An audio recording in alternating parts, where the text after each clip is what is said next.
ఇక వీళ్ళిద్దరికి ఏడ జరిగిందో ఏమో మొత్తం మీద అయితే ఇద్దరు ప్రెస్ మీట్లు పెడుతున్నారు, ఇష్టం వచ్చినట్టు తిట్టుకుంటున్నారు.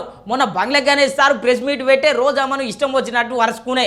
ఇక మరి ఎలా రోజమ్మ ఏమన్నది ఏం సంగతి ఇక ముచ్చటైతే మీ ముంగటికి పట్టుకొచ్చిన చూడుండ్రి. మొన్నటి సంది ఇప్పటిదాకా అందరికి ఎప్పుడెప్పుడు మాట్లాడుతుంది మేడం, ఎప్పుడెప్పుడు మాట్లాడుతుంది మేడం అంటే ఇగో ఇలా మాట్లాడింది.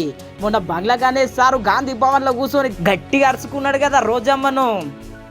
రోజా డైమండ్ రాణి ఆమె గురించి ఏం మాట్లాడతాం, ఆమెకు సీట్ వస్తుందో రాదో డౌటు.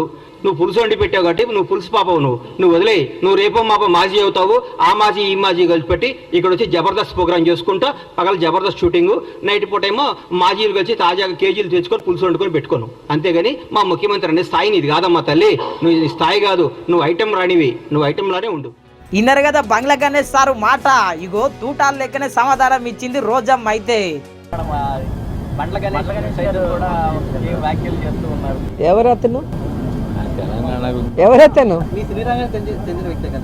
ఎవరో 7 o'clock బ్లేడ్ తో కోసుకొని చచ్చిపోతానన్నాడు ఆయనేనా?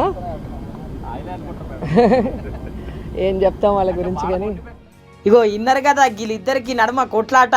మొత్తం మీద అయితే ఇద్దరు వేరే వేరే పార్టీలు ఉన్నారు. పవన్ కళ్యాణ్ సార్ అంటే బంగ్లా గణేష్ సార్ కు మస్తు పానం.